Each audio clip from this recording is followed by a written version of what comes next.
Mon père avait été très perturbé par les comportements des membres de sa famille, originaires des Alpes du Sud. Je vis dans une région où la folie, enfin ma famille vivait dans une région où la folie était très importante et à peu près un membre sur 4 de ma famille est fou ou souffre de troubles mentaux. Donc je connaissais le sujet assez précisément. Donc c'est un exposé des cas de folie qui sont souvent très divers.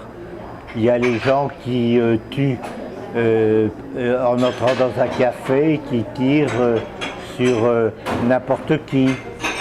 Et puis donc il y a ceux qui tuent leur mère, ou il y a encore celui qui tue la femme qu'il aime parce qu'elle veut avoir un enfant. À Cruys, le mari tue sa femme et se suicide.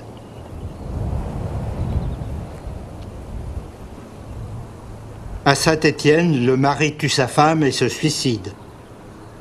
Il peut, en plus, tuer ses enfants, comme à Villevieille, l'Arche ou Puimoisson. Les fous font rire.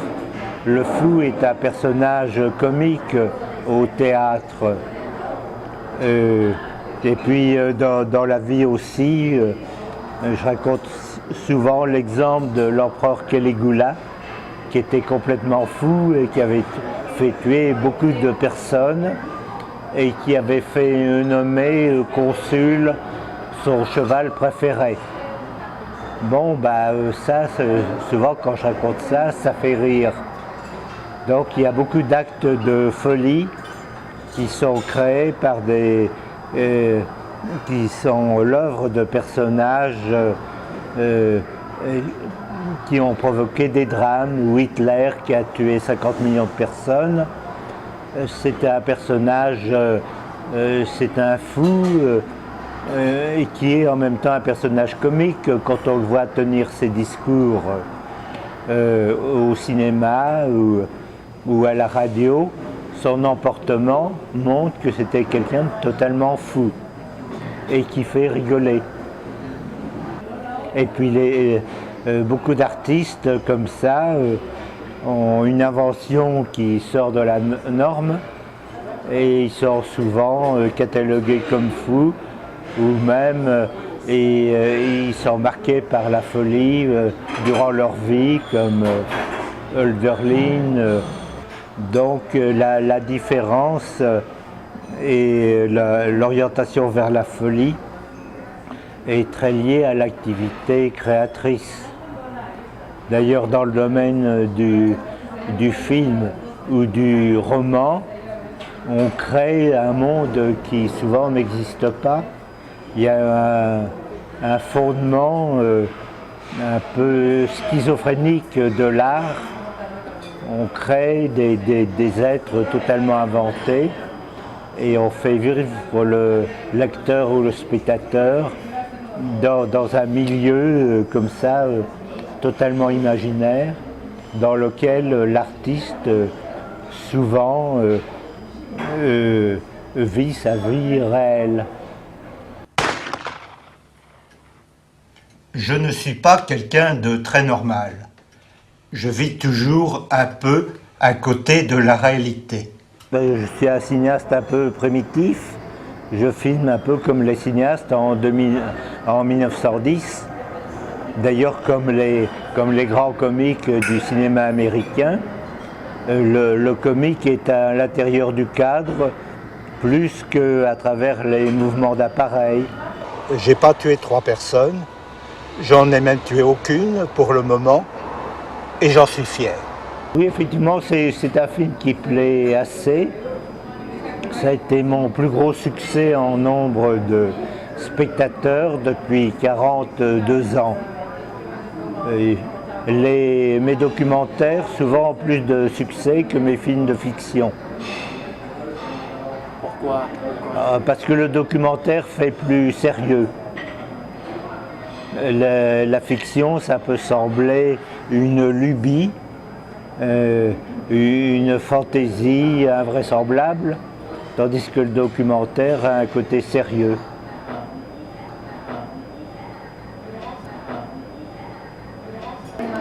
Elle est très importante dans le cinéma en général, puisqu'il s'agit de faire comme le contrebandier qui passe de la drogue d'un pays à un autre en faisant croire que c'est du sel. Et donc nous prenons des genres connus comme le western, la comédie, le policier, le film érotique, ce qui nous permet de vendre les films et on fait quelque chose de différent. Donc c'est une forme de contrebande.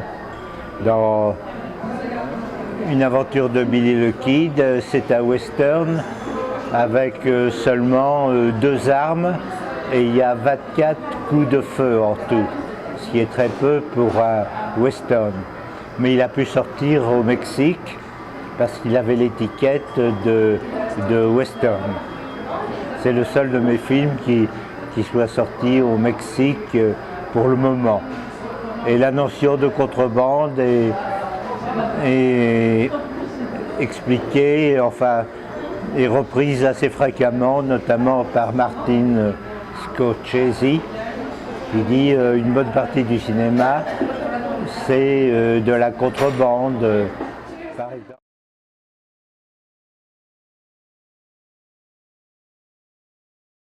C'est un peu la même chose, par exemple, d'être critique et réalisateur de documentaires. Parce que dans les deux cas, on parle de quelque chose de concret qui existe, soit la vie qu'on montre, qu'on reproduit sans trop la changer dans les documentaires, soit on parle des films qui existent déjà. Donc on part d'une réalité précise, existante. Donc on ne s'aperçoit pas trop de la différence quand on passe du documentaire à la critique. La critique est très près du documentaire. Parfois aussi le film de fiction, puisque Godard disait « mes films, c'est des documentaires sur Anna Karina ». Ce n'était pas tout à fait vrai, mais en partie. Donc, comme on part souvent dans le film, même de fiction, d'une réalité qu'on décrit, on se rattache un peu au travail de critique.